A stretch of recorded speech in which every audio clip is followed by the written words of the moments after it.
for just a moment about God doing everything for His own glory. And I'll just re-quote Edwards here. He says, "Thus we see that the great end of God's works, which is so variously expressed in Scripture, is indeed but one, and this one end is most properly and comprehensively called the glory of God." He also says, "Thus it is evident that the glory of God is the ultimate end of the work of redemption." Now, if you want another reason for God doing this, that's fine. But the truth is, there's just not another reason. I mean, look anywhere you want. Turn over every rock, open the door to every dark passageway. You're just not going to find another ultimate or principal reason. He did it for His own glory. And you say, "But Brother Paul, He did it because He loved us." You're exactly right. But why did He love us? Did He love us because of inherent worth? Did He love us because of virtue and merit? Again, He loved us because He is love, and He chose to manifest that love for His own glory. So ultimately, God is the reason why God did what He did.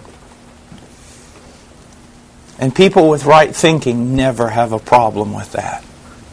They rejoice in that. They get excited. You mean there's a motive in all of this that's larger than me? That's good. That's wonderful. Absolutely wonderful. Now, but in our world today, we've got to answer a question. And the question is always this: should God do that? Is it right for God to seek His own glory? You know, that statement right there, I think the response of the Apostle Paul would be something like this: shut up. Don't say anything else. You're digging a deep hole. What do you mean, should God seek His own glory? God should do anything God does do. And He should seek His own glory. Now on page 5, the paragraph here, we're just going to read through it a bit. It is often asked, even by sincere Christians, whether or not it is right for God to act for His own glory. To answer the question, we only have to consider who God is. Now, let's just stop there for a second. To answer just about every question, the only thing we have to do is consider who God is. Answer the question about our existence. Answer the questions about circumstances surrounding our lives. Just about answer any question. It can be answered with, who is God? And this is why it is so important that you understand in your preaching. I mean, let's go to every church in America on Sunday.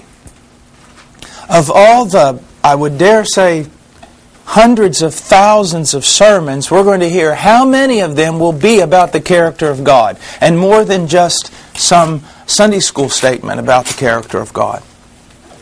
There won't be many. There will be methodologies taught. There will be 10 steps taught. There will be things to consider taught. But most of all these questions could be answered if we would just start teaching people who God is. Once you know that, then you don't ask questions like, why do bad things happen to good people? You start asking questions like, why does anything good happen at all? It's a demonstration of God's common grace. So that's what people desperately need. But now, let me stop here again. You say, okay, that's what I'm going to do. When I say that people need to hear about God, they at the same time do not need a dry, dead, simply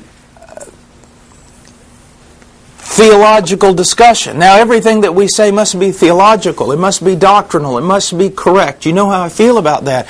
But don't get up there and teach on the omniscience of God unless you have fought with this doctrine so long that it has warmed your heart and got you so excited that you don't know what you're going to do.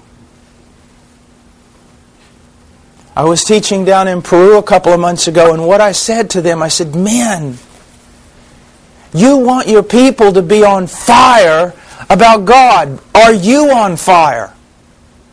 When you think thoughts about God, does it burn in your heart? Can they see the flame? Do you almost get beside yourself? Have to stop and catch your breath? You want people to get excited about the Word. But do they see that fire in your life? Do you see? That's why someone can, take a sermon of John Piper and preach the sermon word for word. And it just doesn't seem like there's anything there. That's why I disagree with a lot of very strict reform ideas that has nothing to do with the preacher. I disagree with that. Because when the same words come out of an older man who has not received this stuff secondarily, but has lived on the mount and felt the fire of the truth that he's teaching, something changes. Something is transformed. That's why we must be men alone with God above everything else.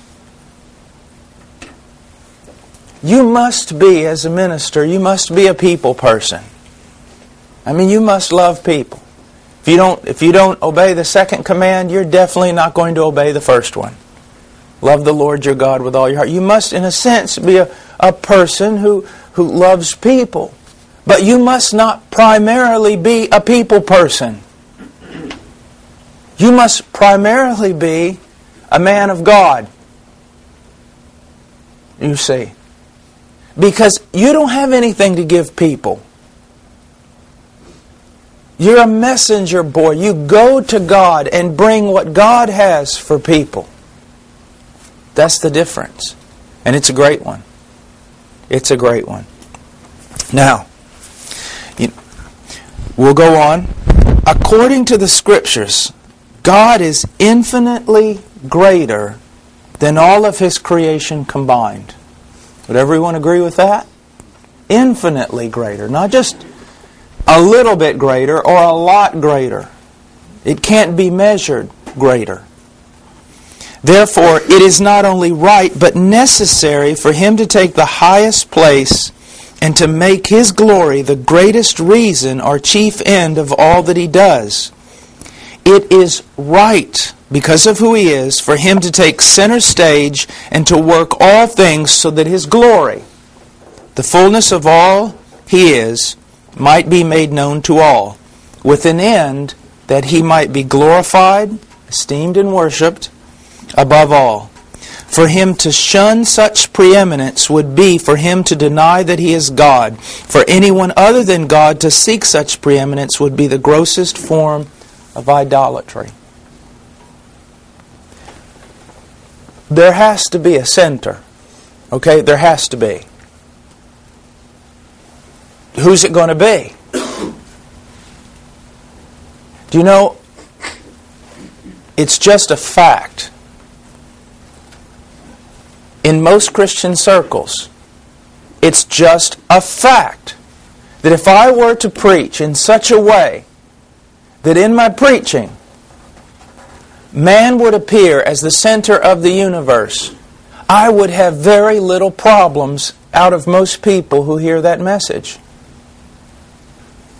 But if I preach a message putting God at the center, and again, someone must be at the center,